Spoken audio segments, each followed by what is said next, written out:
कहानी की स्टार्टिंग हमारे फीमेल लीड सी-वान से होती है, जिसकी रहस्यमय तरीके से मौत हो जाती है, लेकिन उसे ये नहीं पता होता है कि आखिर उसकी जान किसने ली और किस लिए ली। वो मर चुकी होती है और उसकी जो सोल होती है वो अपनी बॉडी को देख पा रही होती है। तभी यहाँ पे भागते हुए उसका हस्बैंड फू चैन आता है और जैसे ही उसे पता चलता है कि सामने खड़े लोगों ने उसकी वाइफ की जान ले ली है और उसके बाद वो हंस रहे हैं, ये देखकर वो बहुत ही ज्यादा गुस्सा हो जाता है। गुस्से से उसकी आंख लाल हो जाती है और वो थोड़ी देर के अंदर गुस्से में सभी को ही जान से मार डालता है। वो किसी को भी नहीं छोड़ता है। फिर वो सी-वान के पास आता है, वो उसकी बॉडी को अपने बाहों में लेता है और उसे वापस घर लेकर जाने लगता है। ये देखकर सी-वान को बिल्कुल भी अच्छा नहीं लगता है, क्योंकि वो अपने हस्बैंड को बिल्कुल भी पसंद नहीं करती थी और कहीं न कहीं उसे डाउट था कि इसके हस्बैंड ने ही इसकी जान ली है। इसलिए 11 साल के अंदर इन दोनों का रिलेशनशिप इतना ज्यादा खराब हो गया था कि ये दोनों एक दूसरे के ऊपर अच्छी तरीके से विश्वास ही नहीं करते थे। इसीलिए सी-वान को फू चैन के लिए गलतफहमी थी, लेकिन उसकी गलतफहमी तब दूर हो जाती है जब फू चैन थोड़ी देर के अंदर उस पर्सन को ढूंढ लेता है जिसने उसकी जान ली थी और वो उसे बहुत ही बुरी तरीके से ट्रीट भी करता है और उसे पता लगाता है कि आखिर सी-वान की जान उन्होंने क्यों ली। उसे पता चलता है कि उसके परिवार वाले उसके प्रॉपर्टी की वजह से उसके साथ थे और प्रॉपर्टी की वजह से ही उसकी जान ली। ये सुनकर उसे इतना ज्यादा गुस्सा आता है कि वो उस पर्सन को भी खत्म कर देता है। तब जाकर सी-वान की गलतफहमी दूर होती है कि फू चैन उससे कितना ज्यादा प्यार करता था। इसके बाद फू चैन अपने घर के सभी नौकरों को काम से निकाल देता है, पूरे घर को व्हाइट फ्लावर से सजाता है जो कि सी-वान की फेवरेट फ्लावर थी, और उसके बाद वो उसके साथ जाने का फैसला करता है और फ्लावर्स में आग लगा देता है और साथ ही वो अपने हाथ को सी-वान के हाथ से कनेक्ट कर लेता है और आखिरी समय में वो सी-वान के साथ ही रहता है, क्योंकि वो सी-वान से सबसे ज्यादा पसंद करता था और उसके मरने के बाद वो इस दुनिया में अकेला नहीं रहना चाहता था। ये देखकर सी-वान को बहुत ही ज्यादा बुरा लगता है। वो सोचती है कि जिस इंसान से वो पिछले 11 सालों से नफरत कर रही थी वही पर्सन उससे सबसे ज्यादा प्यार करता था और जिस परिवार के लिए उसने अपना सब कुछ लुटा दिया वही परिवार वाले उसके नहीं रहे। वो इमोशनल होती है और इसी टाइम वो कह जाती है कि अगर लाइफ उसे सेकंड चांस दे तो वो इस प्यार को पूरी तरीके से निभाएगी और कभी भी फू चैन को अकेला नहीं छोड़ेगी, वो उसका हमेशा ही साथ देगी। बाकी चाइनीज ड्रामा की तरह यहाँ पे भी मैजिक होता है और सी-वान का फिर से रीबर्थ हो जाता है। वो अपनी आंखें खोलती है तब वो 11 साल पीछे जा चुकी होती है जब उसने फू चैन के साथ शादी करने का फैसला किया था। जैसे उसे होश आता है वो दरवाजे के बाहर के आवाज को सुन पा रही होती है, जहाँ पे वो अपने पेरेंट्स और बहन की बातें सुनती है। ये तीनों इसके अपने नहीं होते हैं, इन तीनों ने इसे अडॉप्ट किया होता है और ये इनकी बातें सुन रही होती है। दरअसल यामी नहीं चाहती थी कि सी-वान की शादी फू चैन से हो, क्योंकि वो फू चैन को पसंद करती थी। इसलिए उसने जानबूझकर कुछ दिन पहले सी-वान को धोखे से सीढ़ी से धक्का दे दिया था, जिस वजह से उसकी हालत खराब हो गई थी और वो कुछ समय पहले ही कोमा में चली गई थी। देखकर उसके पेरेंट्स काफी ज्यादा घबरा रहे होते हैं और उससे पूछ रहे होते हैं कि उसने ऐसा क्यों किया। तब वो झूठ बोल देती है और कहती है कि उससे ये सारी चीजें गलती से हो गई। उसके पेरेंट्स इस समय काफी ज्यादा परेशान होते हैं, क्योंकि 2 दिन बाद ही सी-वान की शादी फू चैन के साथ होने वाली थी, इसीलिए वो लोग भी उसे देखने के लिए आने वाले थे और अभी तक तो उन्हें सी-वान की पूरी प्रॉपर्टी मिली नहीं होती है, इसीलिए वो काफी वरीड हो रहे होते हैं और इनकी ये सारी बातें सी-वान सुन लेती है और उसे ये पता चल जाता है कि ये तीनों, जिसे वो अपनी फैमिली समझ रही थी, ये तीनों उसके लिए सिर्फ उसके पैसों की वजह से उसके साथ है, ना कि उससे प्यार करते हैं। तभी यहाँ पे फू फैमिली का बटलर सी-वान को कुछ शादी के उपहार देने के लिए आता है और सी-वान के बारे में पूछने लगता है। तब ये तीनों उससे झूठ बोलते हैं और बताते हैं कि कुछ समय पहले वो सीढ़ियों से गिर गई थी, लेकिन डरने की कोई बात नहीं है क्योंकि डॉक्टर ने उसे रेस्ट करने के लिए कहा है, तो वो आराम कर रही है। ये सुनकर बटलर भी इनके बातें मान लेता है और उसके बाद वो जो कुछ भी लाया होता है उन्हें देने लगता है। वो इन्हें एक ब्लैक क्रेडिट कार्ड देते हैं जो कि अनलिमिटेड होती है। कार्ड को पाकर ये लोग बहुत ही ज्यादा खुश होते हैं। तभी बटलर इन्हें प्रॉपर्टी के पेपर भी देता है जो कि 2 विला होते हैं और काफी अच्छी जगह पे होते हैं। ये सारी चीजें देखकर वो इस चीज को हड़पने की कोशिश कर रहे होते हैं, लेकिन सही समय पे सी-वान आ जाती है। उसे देखते हैं ये लोग उसे चिपकने की कोशिश करने लगते हैं और उसके ऊपर प्यार निछावर करने लगते हैं और बटलर को दिखाने लगते हैं कि उन्हें इसकी कितनी ज्यादा परवाह है। लेकिन सी-वान तो इन सभी को इग्नोर करते हुए सोफे पे जाकर बैठ जाती है और बटलर के साथ बात करने लगती है। वो बटलर से कहती है कि उसे शादी के लिए कोई भी दहेज नहीं चाहिए, ना ही उसे ये ब्लैक क्रेडिट कार्ड चाहिए और ना ही ये कोई प्रॉपर्टी चाहिए। अब इस तरीके से ये सारी चीजों को जाते हुए देखकर तो इसके पेरेंट्स शांत नहीं रहते हैं। वो उसे सभी चीजें लेने के लिए कहते हैं और उसे कहते हैं कि ये तो वो लोग ये खुशी से तुम्हें दे रहे हैं, ये गिफ्ट है, तुम्हें इसे ले लेना चाहिए। लेकिन सी-वान लेने से साफ साफ मना कर देती है और कहती है कि मेरे पास तो इतनी सारी चीजें हैं, अगर आपको उनमें से कुछ चीजें चाहिए तो मैं उसे आपको दे सकती हूँ। मेरे पास बड़े हॉस्पिटल हैं, बड़ा विला है, अगर आपको चाहिए तो दे सकती हूँ, लेकिन ये मैं नहीं ले सकती हूँ। ऐसा कहते हुए वो सभी गिफ्ट को लौटा देती है और कहती है कि वो जल्दी फू फैमिली में आने वाली है। इसके बाद बटलर वहाँ से चला जाता है और सुयन भी यहाँ से चली जाती है। पहली बार अपने प्लान में इस तरीके से नाकाम होने की वजह से इन्हें बहुत ही ज्यादा गुस्सा आता है। मॉम तो कहती है कि इसे देखकर मुझे इतना ज्यादा गुस्सा आ रहा है कि जब 7 साल पहले मैं इसे मिली थी तभी मैं इसे खत्म कर दी थी। डैड भी कह रहे होते हैं कि मैं भी इसे झेल रहा हूँ, मुझे अगर पता होता तो मैं भी इसे कब का मार दिया होता, लेकिन इसके पास इतनी सारी चीजें हैं जो हमें चाहिए, इसलिए हम चाह के भी कुछ नहीं कर सकते हैं। सीन कट होता है और अगले सीन में हम सी-वान को देखते हैं जो कि फू पैलेस में पहुंच जाती है।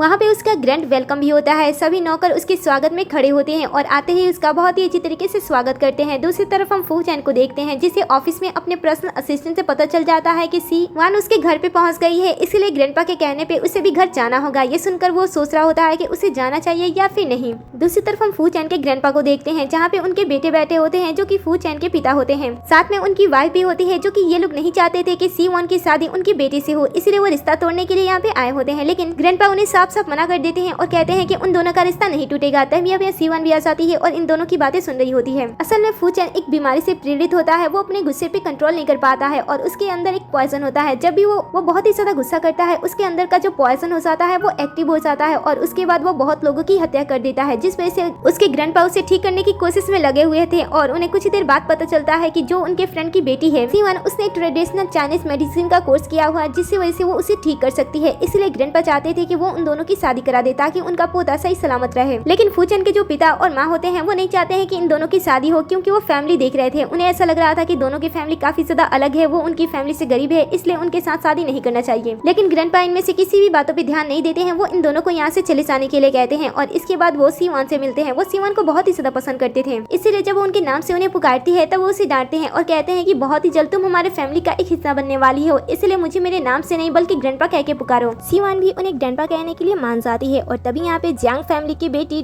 जोई आ जाती है, जो कि ये भी फू चैन से शादी करना चाहती थी। ये यहाँ पे आते ही ग्रैंडपा के क्लोज होकर सुवन को जेलस फील कराना चाहती है, लेकिन सुवन को इससे कोई फर्क ही नहीं पड़ता है। बल थोड़ी देर के अंदर फू चैन भी यहाँ पे आ जाता है और फू चैन से मिलने के लिए सी-वन जाने वाली होती है, लेकिन जोई इन दोनों के रिलेशन में गलतफहमी पैदा करना चाहती थी, इसीलिए वो सी-वन से कहती है कि क्या तुम्हें पता नहीं है कि वो कैसा है। ये सुनकर वो उसे कहती है कि फर्क नहीं पड़ता है क्योंकि अब हमारी शादी होने वाली है। ऐसा कह के वो जाने वाली होती है, लेकिन जोई अपना पैर लगा देती है, जिस वजह से वो गिरने वाली होती है। लेकिन तभी यहाँ पे फू चैन आ जाता है, वो उसे कवर करता है, साथ ही उसे बचा भी लेता है। उसे साथ में देखकर जोई आग बबूला हो रही होती है, लेकिन ग्रैंडपा को ये सारी चीजें काफी अच्छी लग रही होती है। कुछ समय के बाद सभी खाने पे एक साथ आते हैं, जहाँ पे जोई फैमिली के बीच में अपने पॉइंट्स को बढ़ाने के लिए ग्रैंडपा को खुश करने की कोशिश करती है और वो उन्हें खाना भी सर्व करती है, लेकिन सी-वन उसके किए गए पे पानी डाल देती है। वो ग्रैंडपा से कहती है कि ग्रैंडपा आपको ऐसी चीजें नहीं खानी चाहिए, क्योंकि ये सारी चीजें आपके सेहत के लिए बिल्कुल भी अच्छी नहीं है। मैंने ट्रेडिशनल चाइनीज मेडिसिन का कोर्स किया है और मैं आपको बताऊंगी कि आपको अपने सेहत के मुताबिक कौन सी चीजें खानी चाहिए। जब मैं आपके फैमिली में आऊंगी तब मैं आपके पूरे खाने पीने का ध्यान रखूंगी। इस तरीके से वो अपने पॉइंट को जोई से आगे कर लेती है। ये देखकर जोई फू चैन को इम्प्रेस करने की कोशिश करती है और वो उसे खाना सर्व करती है और कहती है कि अच्छे से खाओ, लेकिन फू चैन को तो जोई बिल्कुल भी पसंद नहीं होती है, इसलिए खाना सर्व करने के तुरंत ही वो अपना प्लेट ही चेंज करा देता है। इसके बाद वो दूसरा प्लेट लेता है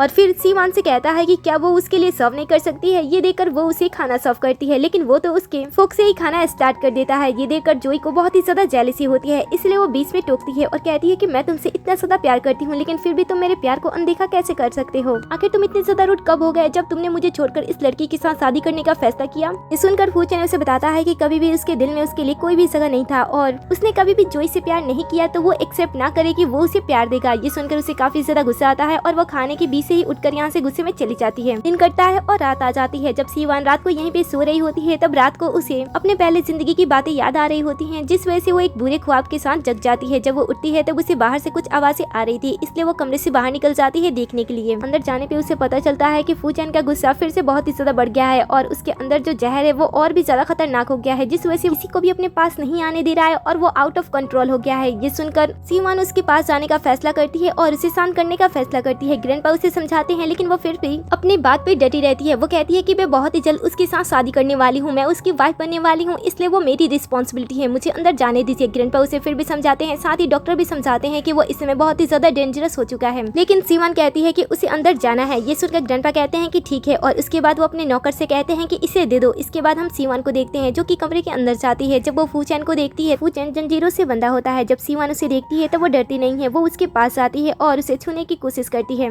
फू चैन उसे देखकर बहुत ही ज्यादा गुस्सा हो जाता है और अपने पास लगे हुए जंजीरों को तोड़ देता है और तभी कुछ लोग उसे रोकने के लिए आते हैं, लेकिन वो उन्हें भी चोट पहुंचा देता है और फिर वो सी-वन का गला पकड़ लेता है। ये देखकर कुछ गार्ड उसे बचाने के लिए अंदर आते हैं, लेकिन सी-वन उन्हें बाहर ही रोक देती है। इसके बाद वो उसे होश में लाने की कोशिश कर रही होती है, वो उसे बता रही होती है कि वो कौन है, लेकिन फिर भी चू फैन आउट ऑफ कंट्रोल हो रहा होता है। ये देखकर सी-वन कुछ नहीं समझ पाती है और बस उसे किस करते जाती है। चू फैन इसमें पूरी तरीके से सुन पड़ जाता है और इसी मौके का फायदा उठाते हुए सी-वन ग्रैंडपा के दिए हुए इंजेक्शन का यूज करती है और तुरंत उसके ऊपर इंजेक्ट कर देती है। फिर वो पैटे से थोड़ा कमजोर हो जाता है, लेकिन वो धीरे धीरे होश में आने लगता है। तभी ग्रैंडपा भी कमरे में आ जाते हैं। डॉक्टर बताते हैं कि ये लड़की तो बहुत ही ज्यादा खास है, इसने थोड़ी देर के अंदर ही फू चैन को पूरी तरीके से ठीक कर दिया था। ऐसा लग रहा है कि जब तक ये लड़की उसके साथ रहेगी फू चैन का गुस्सा उसके ऊपर कभी भी हावी नहीं हो सकता है, इसलिए इस लड़की को हमेशा ही उसके साथ रहना चाहिए। ये सब देखते हुए सी-वन खुद से ही चू फैन का ट्रीटमेंट करने का फैसला करती है, क्योंकि उसे मेडिसिन के बारे में भी जानकारी थी और वो एक्यूपंक्चर भी करती थी। इसलिए वो उसे लेकर कमरे में आती है और थोड़ी देर के बाद अपना ट्रीटमेंट वाला सामान लेकर आती है और फिर वो उसे अपने कपड़े खोलने के लिए कहती है। पता नहीं क्यों लेकिन फू चैन सीवान से बहुत ही ज्यादा प्यार करता था, इसलिए वो जो कुछ भी कहती थी वो बिना सेकंड गवाए उसकी हर एक बात को आसानी से मान लिया करता था। इसीलिए वो उसके कहने पे एक पल में ही अपना कपड़ा उतार देता है। जब वो उसकी बॉडी को देखती है तब उसे उसकी बॉडी काफी ज्यादा अच्छी लगती है और वो उसे ध्यान से देख रही होती है। ये देखकर वो उसे पूछता है कि तुम क्या देख रही हो, तब वो झूठ बोलती है और कहती है कि मैं नीडल्स में सुई को चुभवाने के लिए जगह को देख रही हूँ कि मुझे कहाँ पे उसे लगाना है। फिर वो अपना ट्रीटमेंट स्टार्ट कर देती है और थोड़ी देर बाद वो अपना ट्रीटमेंट कंप्लीट भी कर देती है। इसके बाद वो चू फैन से कहती है कि आज रात तुम्हें अपना ध्यान बहुत ही अच्छी तरीके से रखना होगा, इसलिए जब तक तुम सो नहीं जाते हो मैं यहाँ से नहीं जाने वाली हूँ। ये सुनकर वो कहता है कि ठीक है और इसके बाद वो सोने की कोशिश करता है। थोड़ी देर बाद उसे नींद भी आ जाती है,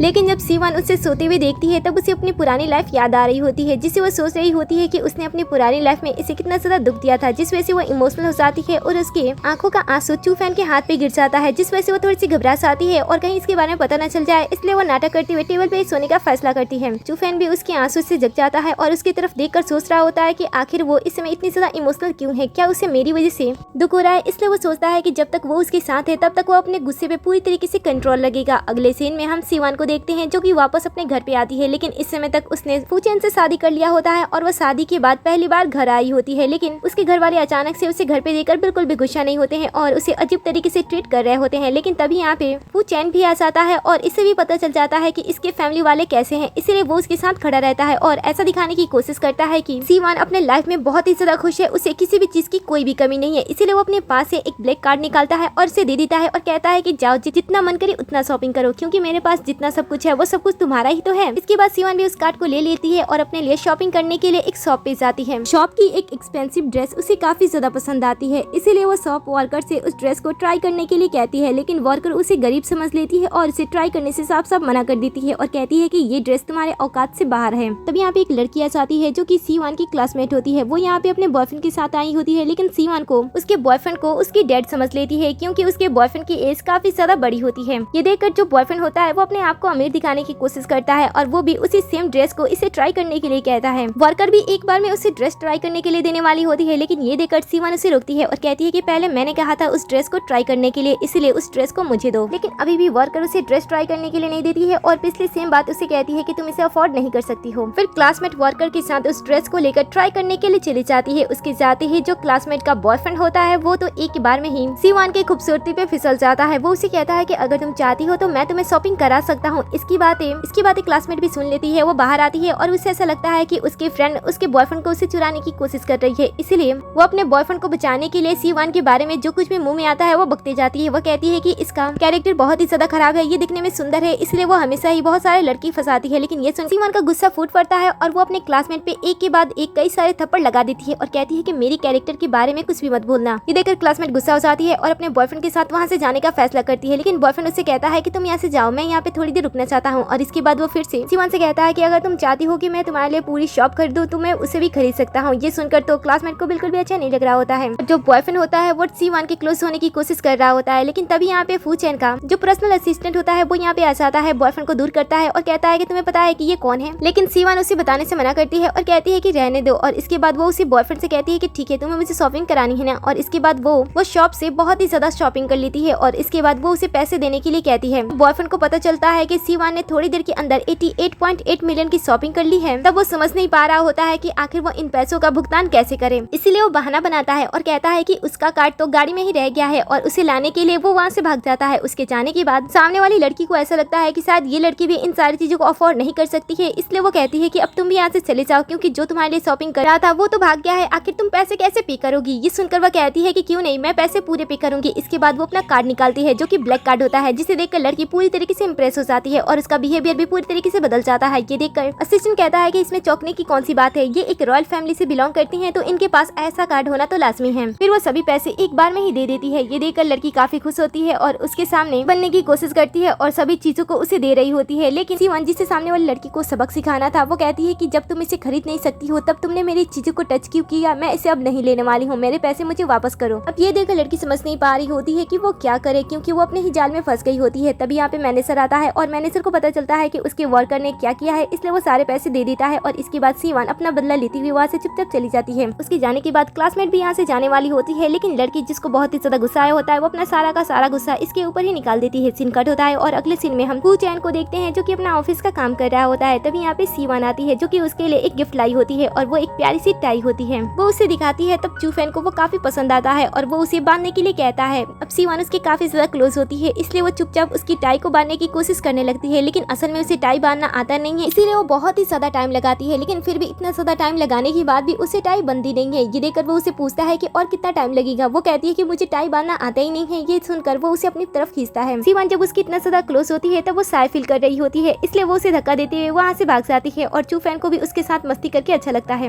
नेक्स्ट अब हम रात का सीन देखते हैं जहाँ पे सुअन हमेशा की तरह फू चैन का ट्रीटमेंट कर रही होती है। जब उसका काम खत्म हो जाता है तब वो जाने वाली होती है, लेकिन फू चैन उसका हाथ पकड़ लेता है और उसे कहता है कि अब हमारी शादी हो गई है, इसलिए हमें दो अलग रूम में नहीं सोना चाहिए, हमें साथ में सोना चाहिए। ये सुनकर सुअन भी मना नहीं कर पाती है और दोनों एक ही रूम में शिफ्ट हो जाते हैं। जब दोनों सो रहे होते हैं तब दोनों ही छुप कर एक दूसरे को देख रहे होते हैं। सीन कट होता है और अगले सीन में हम सुबह का सीन देखते हैं जहाँ पे सुअन के पेरेंट्स और उसकी बहन उससे कुछ रीजन की वजह से मिलने के लिए आए होते हैं और मेड से बार बार उसे बुलाने के लिए कह रहे होते हैं। तब हाउसकीपर समझाती है कि कल रात वो लोग लेट से सोए थे, इसलिए जगने में टाइम लग रहा है, तो आप लोग थोड़ा सा इंतजार कर लें। ये सुनकर मॉम काफी ज्यादा गुस्सा हो जाती है और गुस्से में वो हाउसकीपर को थप्पड़ लगा देती है। थप्पड़ के बाद जब हाउसकीपर कहती है कि वो लोग गलत कर रहे हैं तब उनकी बेटी भी उन्हें फिर से थप्पड़ लगा देती है। लेकिन तभी यहाँ पे सीवान आ जाती है जो कि आते ही अपने बहन को सबक सिखाते हुए इसे थप्पड़ लगा देती है। इसके बाद वो हाउसकीपर से कहती है कि मैंने आपको काम पर रखा है जिसके मैं पैसे आपको देती हूँ, लेकिन जो लोग आपके साथ बेइज्जती करते हैं उन्हें आपको अपने तरीके से सबक सिखानी चाहिए। ये सुनकर हाउसकीपर भी मॉम के ऊपर हाथ उठा देती है और कागज का टुकड़ा उसके मुंह में डाल देती है।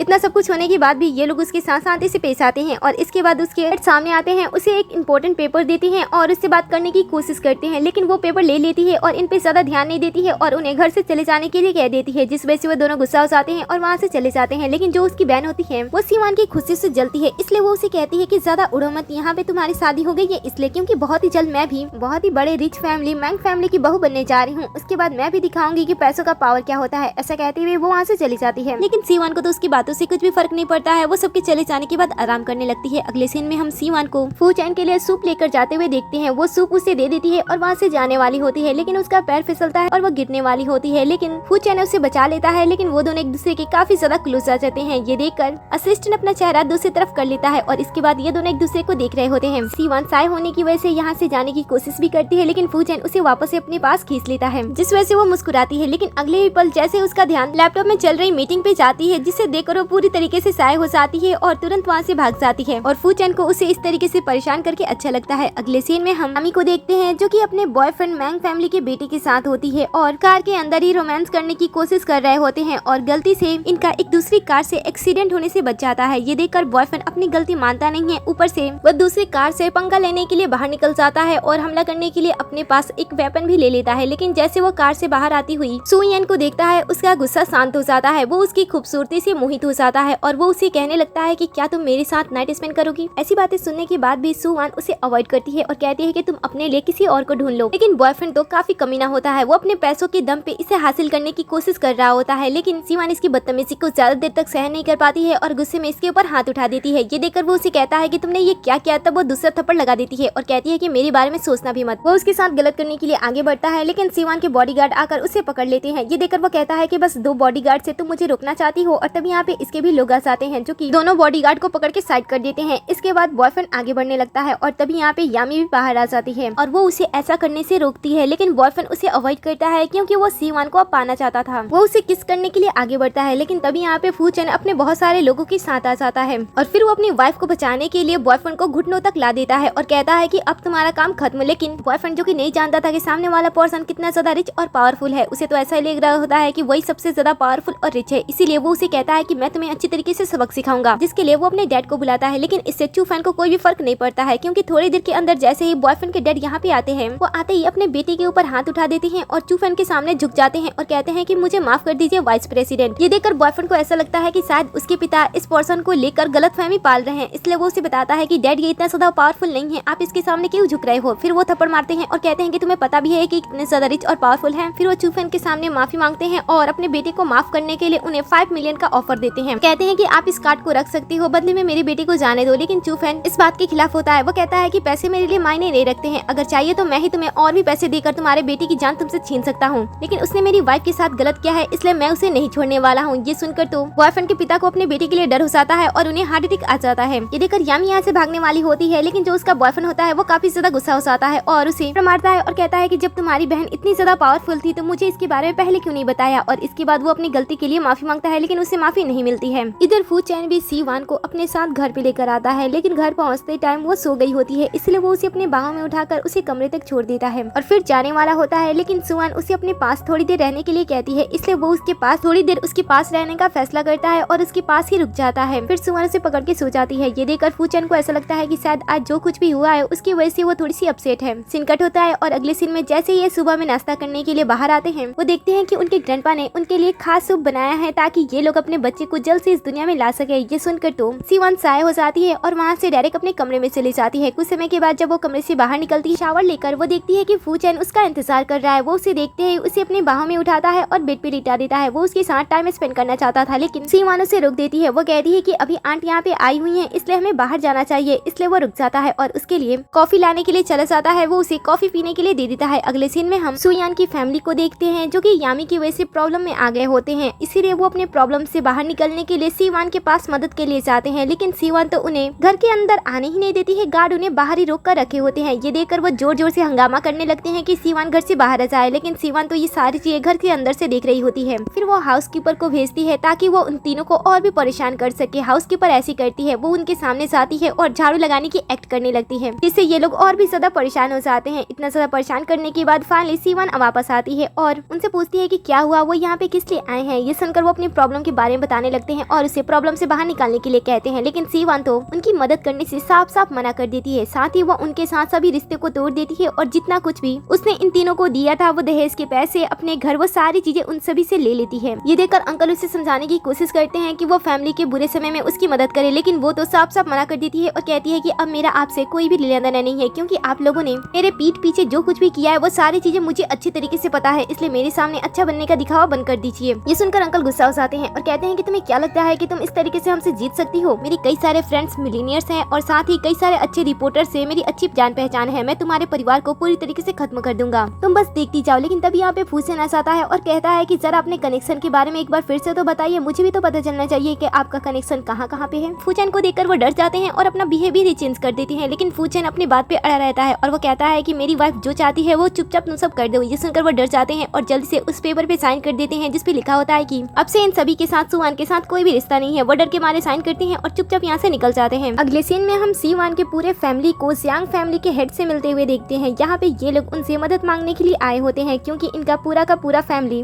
अब कर्ज में डूब चुका होता है। जितने भी उन्होंने कर्ज लिए होते हैं, सीवान के रिश्ते तोड़ने के बाद उनके ऊपर कर्ज बहुत ही ज्यादा बढ़ गया होता है और उन्हें जल्द से जल्द सारे पैसे लौटाने होते हैं। इसीलिए वो जोई के ग्रैंडपा से बात कर रहे होते हैं कि वो फूचैन के ग्रैंडपा से बात करें और ये सारी चीजें सेटल कर दें। जोई भी इन सारी चीजों में सीवान के फैमिली की मदद कर रही होती है, क्योंकि ये चाहती थी कि सीवान के परिवार वाले एक बार फिर से पावर में आ जाएं और इसके रास्ते से सीवान को खत्म कर दें, जिसके लिए वो अपने ग्रैंडपा को बहुत ही ज्यादा रिक्वेस्ट करती है कि वो इनकी मदद कर दें। अब पोती की बात सुनते हुए ग्रैंडपा भी इसकी मदद करने के लिए मान जाते हैं और फिर वो फूचैन के ग्रैंडपा से बात करने के लिए उनके घर पे जाते हैं, जहाँ पे वो उन्हें समझा रहे होते हैं कि वो लोग उन्हें जाने दे, क्योंकि वैसे भी ये सारे लोग एक परिवार का हिस्सा ही हैं। फूचैन के ग्रैंडपा उनकी बातें सुन रहे होते हैं और वो कोई भी डिसीजन ले उससे पहले यहाँ पे फूचैन आ जाता है और वो साफ साफ जोई के ग्रैंडपा से ये कह देता है कि वो सीवान के फैमिली वालों की कोई भी मदद नहीं करने वाला है। कहता है कि उन लोगों ने मिलकर उसकी वाइफ को बहुत ही ज्यादा परेशान किया है, इसलिए उन्हें सजा मिलनी चाहिए और इससे बाकी लोगों को भी पता चल जाएगा कि इसके पत्नी के साथ कोई भी पंगा लेने से उनके साथ क्या से क्या हो जाता है। दूसरी तरफ हम सीवान को देखते हैं, जो कि आराम से कॉफी पी रही होती है। तभी यहाँ पे जोई आ जाती है। जोई सीवान से कहती है कि चूफैन उससे प्यार करता है, ना कि उससे। ये सुनकर तो सीवान जोर जोर से हंसने लगती है और कहती है कि लगता है कि अभी भी तुम अपने सपनों में ही जी रही हो, अब वो मेरा है और मुझसे तुम उसे कभी भी छीन नहीं सकती हो। ये सुनकर तो जोई को काफी ज्यादा गुस्सा आता है और वो सीवान को पानी में धक्का देने का फैसला करती है। जैसे वो सामने से सभी को आते हुए देखती है, वो अपना प्लान तुरंत बदल देती है और यहाँ पे ऐसा दिखाने की कोशिश करती है कि सीवान ने उसे पानी में धक्का दिया है, लेकिन सीवान इससे बहुत ही ज्यादा चालाक होती है। वो इसके प्लान को इसके ऊपर ही फॉलो कर देती है और खुद ही पानी के अंदर गिर जाती है। ये देखकर सभी को ऐसा लगता है कि जोई ने उसे पानी के अंदर धक्का दिया है। फूचैन तो भागते हुए उसे बचाने के लिए पानी के अंदर जाता है और उसे पानी से बाहर निकलता है और फिर वो जोई पे बहुत ही ज्यादा गुस्सा करता है। जोई अपने आप को एक्सप्लेन करने की कोशिश करती है कि उसने धक्का नहीं दिया, लेकिन कोई भी उसकी बातों पे भरोसा नहीं करता है और फिर उसे ना चाहते हुए भी सीवान से माफी मांगना पड़ जाता है अपने ग्रैंडपा की वजह से। फिर वो माफी मांगने के बाद अपने ग्रैंडपा के साथ वहाँ से बाहर आ जाती है। ग्रैंडपा को समझाती है कि उसने उस लड़की को धक्का नहीं दिया। ग्रैंडपा भी इसकी बातों पर भरोसा करते हैं और कहते हैं कि हाँ, मुझे पता है वो लड़की बहुत ही ज्यादा चालाक है, इसीलिए तुम्हें भी चालाकी के साथ उसका सामना करना होगा। इसमें हम सीवान को देखते हैं। चूफैन उसका बहुत ही अच्छी तरीके से ख्याल रख रहा होता है। है। ये देखकर वो उसे पीने के लिए पानी मांगती है, लेकिन वो उसे अवॉइड करते हुए सो जाता है। ये देखकर सीवान को ऐसा लगता है कि शायद वो सोने का नाटक कर रहा है, इसलिए वो उसे जगाने के लिए ऐसी ऐसी बातें कर रही होती है जिससे वो परेशान होकर उठ जाए, लेकिन वो तो अब तक गहरी नींद में जा चुका होता है, इसीलिए वो उसकी बातें पे रिएक्ट ही नहीं करता है। ये देखकर सीवान उसे छोड़ देती है और सोने का फैसला करती है, लेकिन तभी चूवान अपने सपने में फंस आता है और सीवान को अपने पास रहने के लिए कहता है। ये सुनकर सीवान उसके पास ही रुक जाती है और कहती है कि तुम्हें डरने की कोई जरूरत नहीं है। लेकिन थोड़ी देर के अंदर जब फूचैन अपनी आंखें खोलता है तब सीवान उसकी आंखों को देखकर समझ जाती है कि उसे फिर से पॉइजन दिया गया है, इसलिए वो उसे शांत करने के लिए एक बार फिर से पुराना वाला फॉर्मूला यूज करती है। वो उसे किस करते हुए उसे शांत करने की कोशिश करती है, लेकिन इस बार पॉइजन का लेवल पहले से बहुत ही ज्यादा होता है, इसलिए वो अचानक से सुयान पे हमला कर देता है और उसके गले को दबाने लगता है। ये देखकर सीवान बिना समय गए अपने पास रखे सुई का यूज करती है और उसे बेहोश कर देती है। तब जाके वो शांत होता है। जब सुबह होती है तब चूफैन को रात के बारे में पता होता है कि उसने क्या किया था, इसलिए सीवान जैसे उसे मिलने के लिए आती है वो उसे सॉरी बोलता है और कहता है कि मुझे माफ कर दो। सीवान उसे कहती है कि माफी मांगने की कोई जरूरत नहीं है क्योंकि तुम्हें पॉइजन दिया गया था और इससे तुम आउट ऑफ कंट्रोल हो चुके थे। इस बार सीवान फूचैन को लेकर बहुत ही ज्यादा डर गई होती है, इसलिए वो उसे समझाती है और कहती है कि अगली बार से तुम इतना ज्यादा गुस्सा प्लीज कभी भी मत करना, क्योंकि मैं तुम्हें खोने से बहुत ही ज्यादा डरती हूँ। कल रात तो मैं तुम्हें लेकर बहुत ही ज्यादा डर गई थी, अगर तुम्हें कुछ हो जाता तो। ये सुनकर वो उसे कहता है कि उससे कुछ नहीं होगा। तभी वो उसे गले से लगा लेती है और कहती है कि शायद मेरे ग्रैंडपा ने मुझे ट्रेडिशनल चाइनीज मेडिसिन इसीलिए सिखाई थी, शायद मैं किसी दिन तुम्हारे काम आ सकूं और अब से तुम्हें अपने गुस्से को कंट्रोल करना होगा ताकि मैं तुम्हें पूरी तरीके से ठीक कर सकूं, क्योंकि मैं अब तुम्हें इस हालत में और भी ज्यादा नहीं देख सकती हूँ। ये सुनकर वो उसकी बात मान लेता है और डिसाइड करता है कि अब से वो अपने गुस्से पे ज्यादा से ज्यादा कंट्रोल रखने की कोशिश करेगा। अगले सीन में हम चूफैन को देखते हैं जो कि सीवान को एक छोटा सा और प्यारा सा सरप्राइज देता है, जिसे देखकर सीवान काफी खुश होती है, लेकिन उसे ऐसा लगता है कि शायद ये सरप्राइज उसके ग्रैंडपा के लिए है, इसलिए वो उसे पूछती है कि क्या ये सारी चीजें ग्रैंडपा के 80 साल पूरे होने की खुशी में है। ये सुनकर फूचैन कहता है कि नहीं, ग्रैंडपा का तो बर्थडे कल आने वाला है और आज मैंने ये सारी चीजें सिर्फ और सिर्फ तुम्हारे लिए की है, क्योंकि आज वही दिन है जिस दिन तुम इस घर में रहने के लिए आई थी। ये सुनकर वो उसे गले से लगा लेती है। अगले सीन में हम पार्टी का सीन देखते हैं, क्योंकि आज फूचैन के ग्रैंडपा का बर्थडे होता है, इसीलिए बर्थडे में काफी सारे लोग आए होते हैं। फूचैन के पेरेंट्स भी इस बर्थडे पार्टी में शामिल होते हैं, लेकिन उन्हें इस बात की ज्यादा खुशी होती है कि उनका बड़ा बेटा काफी समय के बाद अपनी पढ़ाई कंप्लीट करने के बाद वापस अपने देश आया था, इसलिए वो अपने बेटे को सभी के सामने इंट्रोड्यूस कर रहे होते हैं। सभी जब फूचैन के बड़े भाई को देखते हैं तब वो फूचैन के बारे में बुराई करने लगते हैं। वो कहते हैं कि जब इसका इतना अच्छा भाई है जिसने अब्रॉड में पढ़ाई की है, तब सारी चीजें वही हैंडल क्यों नहीं करता है। आखिर फैमिली वाले सारी चीजें फूचैन को ही हैंडल करने के लिए क्यों देते हैं, वैसे भी तो वो तो बीमार है। ये बातें सुनकर फूचैन को अच्छा नहीं लग रहा होता है, लेकिन वो आज कुछ नहीं करता है क्योंकि आज उसके ग्रैंडपा का बर्थडे होता है और तभी यहाँ पे ग्रैंडपा भी आ जाते हैं। ग्रैंडपा यहाँ पे आते ही उस पर्सन को सबके सामने इंट्रोड्यूस करते हैं जिसे वो अपने फैमिली में सबसे ज्यादा पसंद करते थे, और वो कोई और नहीं बल्कि सीवान होती है। वो सबके सामने सीवान को ऑफिशियली इंट्रोड्यूस कराते हैं कि वो फूचैन की वाइफ है और साथ ही उनकी फैमिली की नई मेंबर है। ये देखकर सभी लोग काफी इम्प्रेस होते हैं क्योंकि सीवान काफी ज्यादा खूबसूरत दिख रही होती है। सभी लोग उसकी तारीफ कर रहे होते हैं। उसकी खूबसूरती की तारीफ सुनकर जोई को अच्छा नहीं लगता है, इसलिए वो ग्रैंडपा के सामने अपने नंबर बढ़ाने के लिए चली जाती है। वो उन्हें एक बहुत ही प्यारा और बहुत ही महंगा सा गिफ्ट देती है। ग्रैंडपा को उसका गिफ्ट काफी ज्यादा पसंद आता है और इसके बाद वो सीवान को नीचा दिखाने के लिए उससे पूछने लगती है कि आपने ग्रैंडपा के लिए कौन सी गिफ्ट खरीदी है। ये सुनकर वो अपनी नौकरानी से अपना गिफ्ट मंगाती है, लेकिन उसे अपनी नौकरानी से पता चलता है कि जो गिफ्ट उसने अपने ग्रैंडपा के लिए रेडी की थी वो तो टूट गया है। और तभी जोई ये सुनकर हंसने लगती है क्योंकि इन सारी चीजों के पीछे जोई का ही हाथ था। अब जोई मौके पे चौका मारती है और सुयान की इंसल्ट करने लगती है। वो कहती है कि इन्होंने ऑफिशियली तुम्हें अपने घर की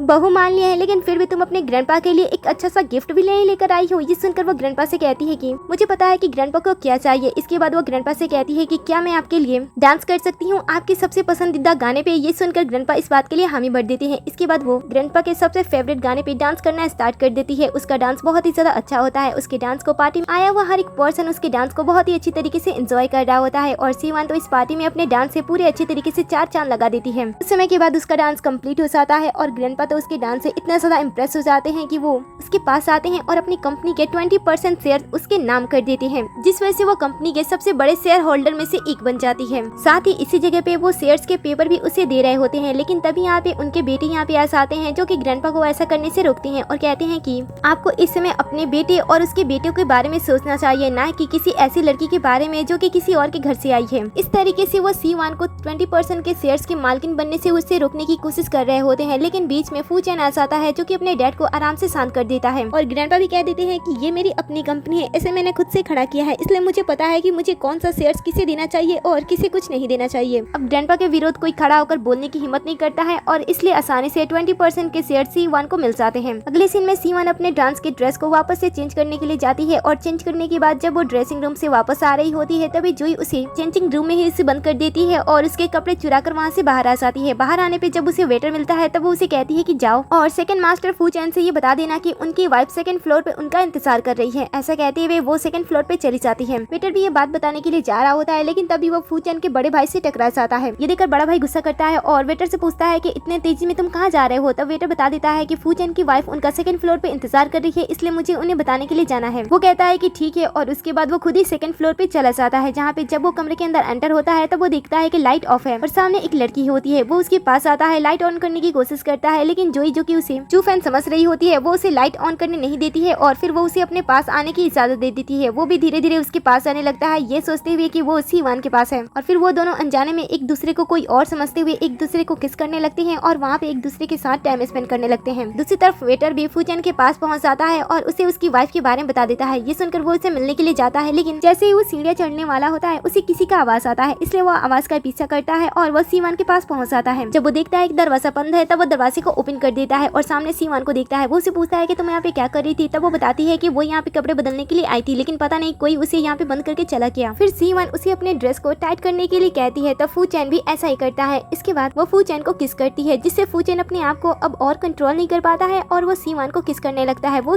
उसे दीवार से लगाता है और डेस्परेटली उसे बार बार किस करने लगता है। दोनों एक दूसरे के साथ किस कर रहे होते हैं और एक दूसरे के साथ नाइट स्पेंड कर लेते हैं। अगली सुबह जब C1 जगती है तब वो फू चैन को देखकर थोड़ी सी साय हो जाती है, इसलिए वो तुरंत कमरे से बाहर आ जाती है। जैसे वो कमरे से बाहर आती है वो जोई को देखती है जो कि अभी भी यही थी, इसलिए वो उसे पूछती है कि तुम यहाँ पे क्या कर रही थी। ये देखकर जोई उसके सामने शो ऑफ कर रही होती है और बताती है कि आज रात वो उसके हस्बैंड के साथ सोई थी। तभी यहाँ पे फू चैन भी आ जाता है। वो उसे कहता है कि वो लास्ट नाइट किसी के साथ सोया था लेकिन वो तुम नहीं हो, वो उसकी वाइफ थी। ये सुनकर तो वो हैरान हो जाती है कि आखिर वो कल रात किसके साथ सोई थी। पास में कुछ नौकर होते हैं जो काम कर रहे होते हैं और वो जोई के बारे में बात करने लगते हैं कि जोई कितनी ज्यादा पागल लड़की है, वो आखिर कितनी ज्यादा डेस्परेट थी कि पता नहीं वो किसके साथ कल रात सो गई और इसे पता भी नहीं है। ये सुनकर जोई को काफी ज्यादा इंसल्ट महसूस होता है, इसलिए वो वहाँ से तुरंत चली जाती है। उसके जाते ही फू चैन का भाई भी कमरे से बाहर आता है और फू चैन को इसके बारे में पता चल जाता है। वो उसके पास आता है और पूछता है कि कल रात क्या हुआ था। वो कहता है कि कुछ नहीं, बस उसने कल रात मस्ती की थी, जिसपे उसे काफी गुस्सा आता है और वो उसे काफी बुरी तरीके से पीटता है और कहता है कि आइंदा मैंने तुम्हें ऐसा करते हुए देखा तो मैं तुम्हें बिल्कुल भी नहीं छोड़ूंगा, मैं तुम्हें जान से मार डालूंगा। इतना कहने के बाद वो वहाँ से चला जाता है। अगले सीन में ये दोनों ब्रेकफास्ट करने के लिए ग्रैंडपा के पास आते हैं। तभी यहाँ पे फू चैन के पेरेंट्स और उसके भाई आ जाते हैं जो कि ग्रैंडपा से कहते हैं कि जल्दी से फू चैन से कहिए कि वो इसे माफी मांगे। ग्रैंडपा वैसा पूछते हैं तब वो बात को टालते हैं लेकिन फू चैन तो उन्हें साफ साफ माफी मांगने से मना कर देता है और कहता है कि मैं किसी से भी कोई माफी नहीं मांगने वाला हूँ। ये देखकर पेरेंट्स उसके ऊपर दबाव डालते हैं कि वो अपने बड़े भाई से माफी मांगे क्योंकि उसने उसका हाथ तोड़ दिया है। तब सी वो अपने हस्बैंड की तरफ से बोलती है और कहती है कि आप लोग क्यों नहीं बता देते हो कि इसने क्या किया है जिस वजह से मेरे हस्बैंड ने उसका हाथ तोड़ दिया, और फिर वो सच्चाई सबके सामने रख देती है। ये देखकर तो ग्रैंडपा को काफी ज्यादा गुस्सा आता है। वो उससे पूछते हैं कि क्या हुआ, लेकिन फू चैन की माँ अपने बड़े बेटे को बचाना चाहती थी, इसलिए वो पहले बहुत ही ज्यादा नाटक करती है और उसके बाद बेहोश होने का नाटक भी करने लगती है। ये देखकर सीवान डरती नहीं है, वो कहती है कि मैं एक डॉक्टर हूँ, मैं आपको ठीक कर सकती हूँ। ऐसा कहते हुए वो अपने पास से एक सुई निकालती है जिसे देखते ही वो डर जाती है और ठीक हो जाती है। वो कहती है कि मुझे कुछ नहीं हुआ, मैं ठीक हो गई। फिर ग्रैंडपा चू फैन के बड़े भाई से पूछते हैं कि बताओ ये सच है। तब वो बहाना बनाता है और कहता है कि दादाजी ऐसी कोई बात नहीं है, दरअसल ये लड़की मुझे फंसाना चाहती थी जिसके लिए इसने कल रात मुझे रूम में इनवाइट किया था। ये सुनते ही चू फैन गुस्सा हो जाता है, टेबल से चाकू उठाता है और अपने भाई पे हमला कर देता है जिस वजह से वो चाकू उसके पैर में लग जाती है। ये देखकर पेरेंट्स अपने बड़े बेटे के लिए काफी ज्यादा वरीड होते हैं और तुरंत एम्बुलेंस बुलाने के लिए अपने नौकर को भेजने लगते हैं, लेकिन फूचेन मना कर देता है और कहता है कि बिना मेरी परमिशन के यहाँ से कोई भी बाहर नहीं जा सकता है। सुनकर ग्रैंडपा भी इसी के साथ देते हैं क्योंकि उन्हें पता है कि ये तीनों बहुत ही ज्यादा झूठे हैं। और तब तक बड़ा भाई भी चोट लगने की वजह से बेहोश हो जाता है। ये देखकर उसकी माँ उसके लिए बहुत ही ज्यादा वरीड होती है और अपने छोटे बेटे के सामने झुककर माफी मांगती है और अपने आप को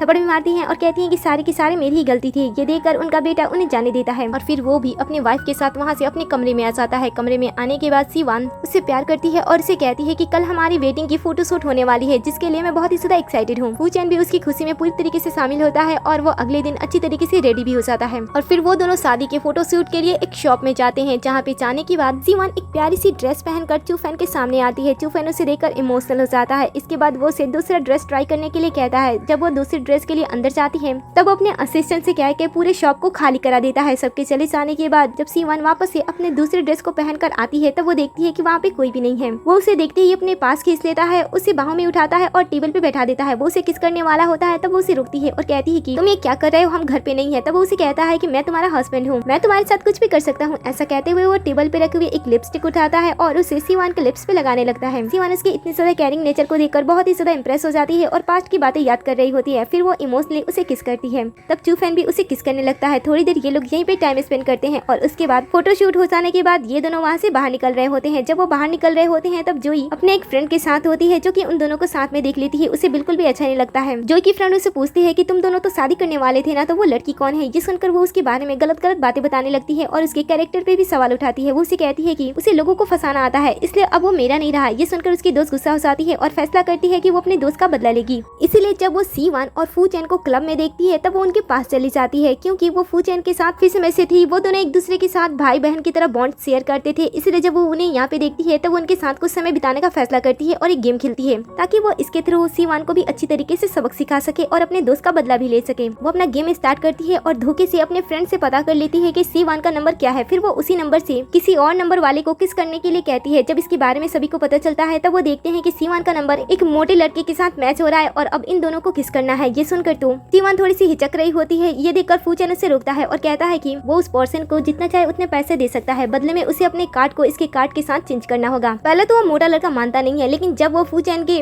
गुस्से आंखों को देखता है वो एक ही बार में कार्ड चेंज करने का फैसला कर देता है और पैसे को एक्सेप्ट करने वाला होता है। लेकिन जो ये फ्रेंड होती है वो भी उस लड़के को दुगना पैसा देने के लिए कहती है। धीरे धीरे ये पैसों का सिलसिला आगे बढ़ता रहता है और लास्ट में जाकर फू चैन जीत जाता है। कार्ड एक्सचेंज हो जाता है। इसके बाद सीवान को उसे किस करना पड़ता है। वो किस करती है। अगले सीन में हम फ्रेंड को देखते हैं जो कि वॉशरूम में जाती है, जो कि काफी गुस्से में होती है क्योंकि अपने प्लान में सक्सेसफुल नहीं हुई थी। इसलिए वो वहाँ से आती है और गुस्से में एक दूसरे कमरे में चली जाती है, जहाँ पे जब उसे रियलाइज होता है तब वो तुरंत वहाँ से निकलने का फैसला करती है। लेकिन उसे रियलाइज होता है कि कमरे के अंदर 3 पर्सन मिलकर एक लड़की को परेशान कर रहे हैं, इसलिए वो उस लड़की के लिए स्टैंड लेने के लिए अंदर आ जाती है। लेकिन यहाँ का एक पर्सन उसे मारने की कोशिश करता है, तब वो उसे अच्छी तरीके से सबक सिखा देती है। लेकिन फिर भी ये लोग 3 लोग होते हैं, इसलिए वो उसे आसानी से पकड़ लेते हैं और उसके साथ गलत करने की कोशिश कर रहे होते हैं। लेकिन तभी सही समय पे सीवान यहाँ पे आती है और अपने दोस्त को इन लोगों से बहुत ही आसानी के साथ बचा लेती है और इन्हें सबक भी सिखाती है। ये देखकर फ्रेंड को रियलाइज हो जाता है कि ये लड़की कोई बुरी लड़की नहीं है। दूसरी तरफ हम चूफैन को देखते हैं जो कि इंतजार कर रहा होता है और सोच रहा होता है कि अब तक सीवान आई की नहीं है, इसलिए वो उसे ढूंढने के लिए अंदर जाने वाला होता है। लेकिन तभी वो सामने से दोनों को साथ में आते हुए दिखता है। दोनों का एक दूसरे के साथ बॉन्ड स्ट्रेंथ से कई गुना ज्यादा बढ़ गया होता है। वो थोड़ी देर में अच्छी फ्रेंड बन गई होती है और जैसे ही चूफैन ये देखता है उसे बहुत ही ज्यादा अच्छा लगता है। अब तो ये दोनों एक दूसरे के साथ ज्यादा से ज्यादा समय बिता रही होती है और फू चैन को छोड़ भी दे रही होती है। ये देखकर फू चैन को बिल्कुल भी अच्छा नहीं लगता है और दोनों ही सीवान के साथ रहना चाहती थी। अब इन तीनों के बीच में प्यारा सा नोक-झोंक हमेशा ही चलता रहता है। आगे हम फ्रेंड को देखते हैं जो कि जोई से मिलने के लिए उसके घर पे जाती है, लेकिन वो अनजाने में जोई और यामी की बातें सुन लेती है जो कि सीवान को नुकसान पहुंचाने की कोशिश कर रही होती है। अब फ्रेंड को ये जानकर बिल्कुल भी अच्छा नहीं लगता है कि ये दोनों बिना किसी वजह के उसे नुकसान पहुंचाने की कोशिश कर रहे हैं, इसलिए वो जोई के साथ अपना फ्रेंडशिप का रिश्ता तोड़ देती है और वहाँ से चली जाती है। लेकिन यामी उसे इतनी आसानी से जाने नहीं देने वाली होती है क्योंकि उसे उसके प्लान के बारे में पता हो गया होता है, इसलिए वो उसका एक्सीडेंट करा देती है। जब सीवान को इसके बारे में पता चलता है तब वो अपनी नई फ्रेंड की बहुत ही अच्छी तरीके से देखभाल करती है। दूसरी तरफ हम यामी को देखते हैं जो कि इस एक्सीडेंट से बहुत ही ज्यादा डर गई होती है, लेकिन वो जोई के कहने पे इसके बारे में किसी को भी कुछ भी नहीं बताती है। सीन में हम एक मास्क वाली पर्सन को देखते हैं जो कि सीवान के नए फ्रेंड को नुकसान पहुंचाने की कोशिश करती है और वो उसे जान से मारने के लिए आई होती है। लेकिन तभी यहाँ पे सीवान भी आ जाती है, जिसे देखकर वो बेड के नीचे छुप जाती है और इंतजार करने लगती है कि कब यहाँ से सीवान जाएगी। लेकिन सीवान को इस कमरे में आने के बाद थोड़ा सा गड़बड़ महसूस होता है क्योंकि बेड के पास दवाई की मेडिसिन रखी होती है, जिसे देखकर वो समझ आती है कि कमरे के अंदर कोई है, इसलिए वो तुरंत कमरे से बाहर निकल जाती है। ये देखकर वो मास्क वाली पर्सन उसे खत्म करने के लिए जा रही होती है, लेकिन तभी यहाँ पे बॉडी गार्ड्स आ जाते हैं जो कि उसे रोक लेते हैं। फिर जब सीवान इसके मास्क को हटाती है तब उसे पता चलता है कि ये तो यामी है। फिर अपनी बहन से पूछताछ करना स्टार्ट कर देती है। वो उसे पूछती है कि बताओ तुम ये ऐसा क्यों कर रही थी, तुम्हें किसने यहाँ पे भेजा था। पहले तो वो नहीं बताती है, लेकिन सुयान उसे बहुत ही ज्यादा मारती है और फिर उसे पूछती है कि बताओ तुमने ऐसा क्यों किया। तब वो सारी सच्चाई बता देती है और कहती है कि मुझे छोड़ दो, मुझे जाने दो, मैं तो तुम्हारी कजन हूं ना। लेकिन वो उसे जाने नहीं देती है। वो कहती है कि अभी मुझे तुमसे बहुत सी चीजों का हिसाब लेना है। अपने लाइफ के कुछ बीते हुए पलों के बारे में बताती है, जिससे हमें पता चलता है कि जब वो 13 ईयर की थी तब जोई ने जानबूझकर चाकू को इस तरीके से नीचे गिराया जिससे कि उसका पैर घायल हो गया। फिर जब वो 14 की हुई तब वो उसे गुंडों के हवाले कर दी थी, जिस वजह से उस गुंडों ने बहुत ही ज्यादा परेशान किया था। ऐसे ही 15, 16, 17 इसकी एज बढ़ती रही और इसकी कजन हर साल इसे बहुत ही बुरी तरीके से टॉर्चर करती रही। सुहान उसे पूछती है कि तुमने मेरे साथ इतना सब कुछ किया, क्या तुम्हें रिग्रेट नहीं है। तब उसकी बहन उसे कहती है कि मुझे सिर्फ इस बात का रिग्रेट है कि मैंने तुम्हें जिंदा छोड़ दिया। तब यहाँ पे फूचना चाहता है और उसे अपने तरीके से हैंडल करने का फैसला करता है। वो अपने गार्ड सबको भी बुलाता है और उसे वहाँ से ले जाने का फैसला करता है। लेकिन जो कुछ भी सीवान के साथ हुआ था, जब वो उसके बारे में याद करता है वो बहुत ही ज्यादा गुस्सा हो जाता है और उसकी आंखों का कलर भी बदलने लगता है। ये देखकर सीवान उसे शांत करती है और कहती है कि जो कुछ भी हुआ वो खत्म हो गया है, इसलिए तुम गुस्सा मत करो। सब चीजें भूलने की कोशिश में रात के अंधेरे में सीवान आसमान की तरफ देख रही होती है, तभी अचानक से आसमान में फायरवर्क होने लगते हैं। वो देख ही रही होती है, तभी सामने से फूचैन उसके सामने एक बड़ा सा और प्यारा सा बुके लेकर उसके सामने आ जाता है। वो उसे कहता है कि तुमने मेरी पूरी फैमिली कंप्लीट कर दी है, इसलिए तुम्हारे लिए इतना करना तो बनता ही है। और इसके बाद वो उसे रिंग भी देता है, फिर वो उसे गले से भी लगा लेता है। ये दोनों साथ में अच्छा टाइम स्पेंड कर रहे होते हैं। तभी यहाँ पे उन्हें तुरंत यहाँ से जाना होगा। ये सुनकर वो उसे हक करता है और वापस से अपने काम के लिए चला जाता है। आगे हम सिवान को देखते हैं जो कि आराम से बैठकर कॉफी पी रही होती है। तभी उसके डैड उसके पास कॉल करते हैं और सारी चीजें सेटल करने की बात करते हैं और फिर से एक साथ फैमिली होने की बात करते हैं। लेकिन सिवान उनकी बातों में कोई भी इंटरेस्ट नहीं दिखाती है और कहती है कि मैं आपको जानती भी नहीं हूँ, आप कौन है। ये सुनकर वो कहते हैं कि अच्छा ऐसी बात है, मैंने सुना था कि हम एक परिवार हैं, तो मैं तुम्हारे हस्बैंड के पॉइजन के बारे में तुम्हें बता दूं, ऐसा मैंने सोचा था। ये सुनकर वो शॉक्ड हो जाती है और कहती है कि क्या, लेकिन तब तक वो फोन को कट कर देते हैं। इसलिए वो उनसे मिलने के लिए कॉफी शॉप में जाती है और इसके बारे में पूछती है कि बताओ उसको पॉइजन किसने दिया था। तब वो बात को गुमराह करने की कोशिश करने लगते हैं और कहते हैं कि मैंने लोगों से सुना है कि उसे जहर किसने दिया था। ये सुनकर वह कहती है कि अगर आपको टाइम वेस्ट ही करना है तो मैं यहाँ से चली जाती हूँ। ऐसा कहते हुए वो जाने के लिए खड़ी होती है, लेकिन तभी उसे चक्कर आ जाता है और वो नीचे गिर जाती है क्योंकि इन्होंने पहले से ही कॉफी में ड्रग्स मिलाया होता है। इसके बाद वो उसे यहाँ से एक सुनसान जगह पे लेकर जाते हैं जहाँ पे काफी सारे लोग होते हैं। वो उनसे कहते हैं कि इस लड़की के साथ जो चाहे वो करना, लेकिन मुझे बस एक सेटिस्फाई वीडियो भेज देना जिसे मुझे किसी के पास भेजना है। ये सुनकर गुंडे भी काफी ज्यादा खुश हो जाते हैं और जैसे वो उसके पास आते हैं कुछ करने के लिए, तभी C1 जग जाती है और कहती है कि आपको क्या लगा था कि आप उस कॉफी से मुझे बेहोश कर सकती हो। ये सुनकर वो कहते हैं कि अच्छा हुआ अगर तुम बेहोश नहीं हुई भी तो यहाँ पे पहले से काफी सारे लोग हैं, तुम्हें क्या लगता है कि तुम यहाँ से आसानी से बच के जा सकती हो। ये सुनकर वो कहती है कि जाना भी कौन चाहता है और इसके बाद वो अपने लोगों को अंदर आने का इशारा करती है। थोड़ी देर के अंदर यहाँ पे काफी सारे ऑफिसर आते हैं जो कि इसके गुंडे को थोड़ी देर के अंदर खत्म कर देते हैं। C1 कहती है कि आपको क्या लगता है कि मैं इतनी बड़ी पागल हूँ जो कि आपसे मिलने के लिए ऐसे ही बिना तैयारी के आ जाऊंगी। वो कहते हैं कि तुमने तैयारी की होगी लेकिन मुझसे ज्यादा नहीं। और तभी यहाँ पे जोई भी अपने लोगों को लेकर यहाँ पे आ जाती है जो कि C1 के लोगों से कई गुना ज्यादा होते हैं। और दूसरी तरफ फूचैन को भी अपने पर्सनल असिस्टेंट से C1 के बारे में पता चल जाता है, इसलिए वो तुरंत कॉल करके बहुत सारे लोगों को ऑर्गेनाइज करने के लिए कह देता है। और इधर ये सारे लोग मिलकर C1 को पहले जख्मी करती हैं और फिर उसे रस्सियों से हवा में बांध देते हैं। C1 सभी को समझाती है कि जब उसका हस्बैंड यहाँ पे आएगा तब वो किसी को भी नहीं छोड़ेगा। ये सुनकर जोई जोर जोर से हंसने लगती है और कहती है कि तुम्हें क्या लगता है कि मैं बिना किसी तैयारी के यहाँ पे आई हूँ। मुझे पता है कि तुम्हारे हस्बैंड को किस तरीके से हैंडल करना है। और फिर हम फ्लैशबैक देखते हैं जहाँ पे हमें पता चलता है कि इसके ग्रैंडपा ने ही फूचैन के ग्रैंडपा को कमजोर करने के लिए उसे पॉइजन दे दिया था और उसका पॉइजन का एंटीडोट भी इनके पास होता है जो कि वो अपनी पोती को दे देते हैं और कहते हैं कि सही समय पे इसका यूज कर लेना। जोई उसे दिखाती है और कहती है कि इसके बदौलत वो मेरे पास आएगा ना कि तुम्हारे पास। और तभी यहाँ पे फूचैन भी आ जाता है और वो C1 को हवा में लटकते हुए देखता है। जोई उसे देखती है और कहती है कि अगर तुम चाहते हो कि मैं उसे जाने दूं तो मैं उसे छोड़ दूंगी, लेकिन बदले में तुम्हें मुझसे शादी करनी होगी। उसके बाद मैं तुम्हारे पॉइजन को पूरी तरीके से खत्म करने के लिए तुम्हें एंटीडोट भी दे दूंगी, लेकिन एंटीडोट पाने के लिए तुम्हें इस लड़की को छोड़ना होगा ताकि मैं इसे पूरी तरीके से खत्म कर सकूं। इनकी बातें सुनकर फूचैन को गुस्सा आ रहा होता है और ये बात C1 नोटिस कर रही होती है, इसलिए वो उसे शांत रहने के लिए कहती है। लेकिन जोई इस बात को हल्के में लेती है और कहती है कि अगर इसे गुस्सा भी आया तो मेरे पास इतने सारे लोग हैं कि वो उसे आसानी से खत्म कर सकते हैं।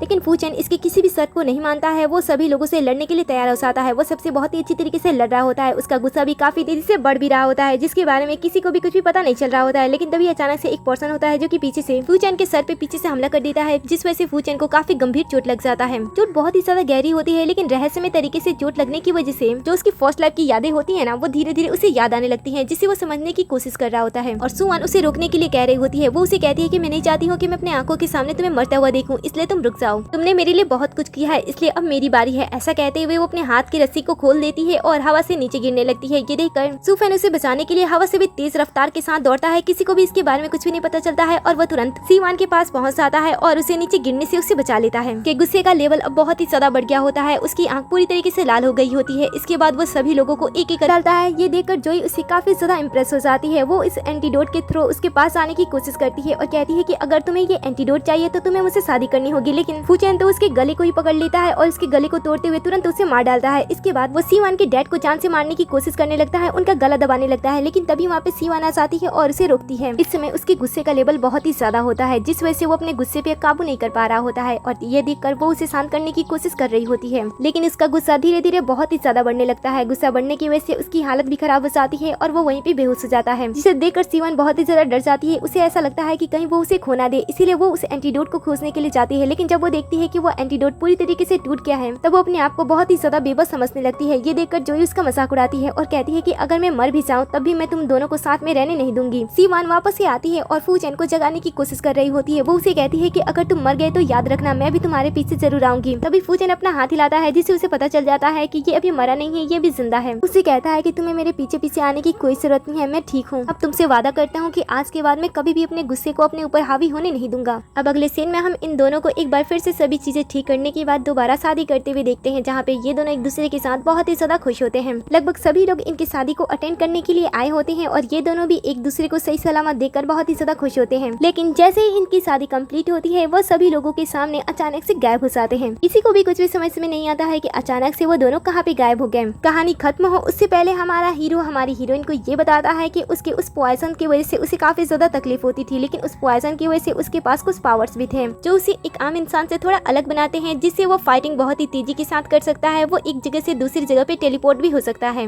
वेल, इसी स्वीट एंड प्यारे से मोमेंट पे इस ड्रामे का देन हो जाता है। आपको ये ड्रामा कैसा लगा? अगर आप भी हमारे हीरो की जगह पे होते और किसी ने जानबूझकर आपकी बॉडी के अंदर पॉइजन डाल दिया होता तो आप क्या करते? क्या आप अपनी जान को बचाने के लिए किसी डॉक्टर को ढूंढते ताकि वो एंटीडोट बना दे, या फिर किसी ऐसे ही हमसफर को ढूंढते जो आपको इस तरीके से ठीक कर देती? आप क्या चूज करते? मुझे कमेंट में जरूर बताना। जाने से पहले वीडियो को लाइक कर दे, साथ ही चैनल को भी सब्सक्राइब कर दे, जिससे कि आप हमारे हर एक वीडियो से अपडेट रहो।